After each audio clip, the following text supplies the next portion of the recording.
Laruan po ngayon ang mga pulis at mga rallyista kung sino ang dapat sisihin sa madugong kilos protesta sa Kidapawan. Ayon po sa mga pulis, hindi lahat ng mga nagrally ay mga magsasaka na nanghihingi ng bigas. Gate naman ng mga rallyista, inudyukan sila ng mga pulis. Umaaksyon si Ryan Ang.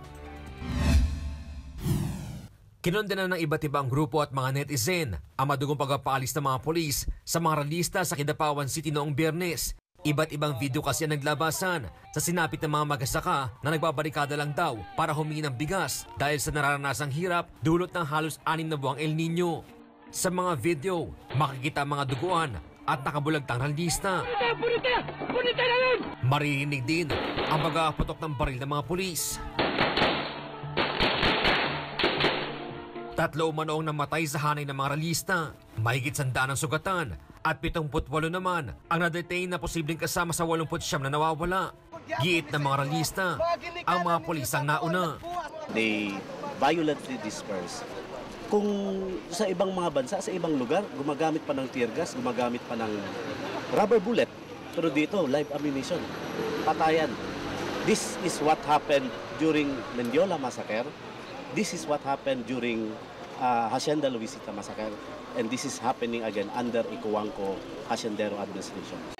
Pero paglilinaw ng PNP, gumamit ang maximum tolerance sa mga otoridad at sinunod ang tamang protocol.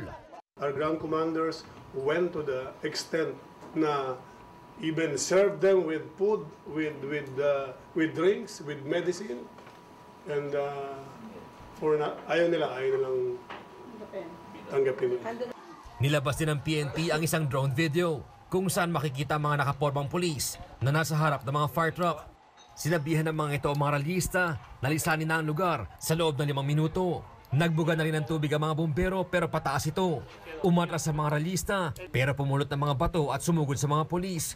Napadapa na lang ang mga pulis sa gitna ng daan habang nagtakbuhan ang ilan. Kinuyog naman ang isa sa mga ito na si P.O. Turik Untalan. Isa pang polis ang pinagkapalo ng mga rallyista. Nagtago naman po yung mga polis natin sa shield nila para huwag sinatamaan ng bato at ng pamano. Wala po kayo nakikita dyan na naglabas ng pamano at namamanong polis. Dagdag pa ni Tagum, kung nagpaputok man daw ang mga polis, ito yung mga warning shot lang.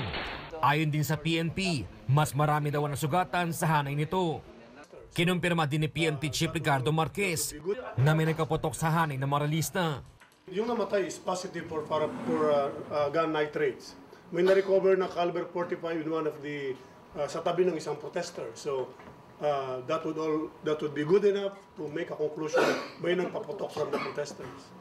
Hindi rin daw lahat na nasa rally ay mga magsasaka at taga North Cotabato. Nakaluan na rin daw ito ng mga militanteng grupo at NPA. Meron po kami mga nahuli na suspected active member of guerrilla front or NPA na ngayon po ay hawak po namin ngayon. Paliwanag naman ni Governor Lala Talino Mendoza, pinaalis sa mga rallyista dahil pasuna ang permit nila noong Martes pa at nakakaabala na sa daan. Hinayaan lang natin hanggat nag-blatter na ang mga negosyante, ang mga transport group, dahil apektado na ang negosyo. Lalo na yung aming rerouting section, sinara pa ng rallyist. Umaaksyon!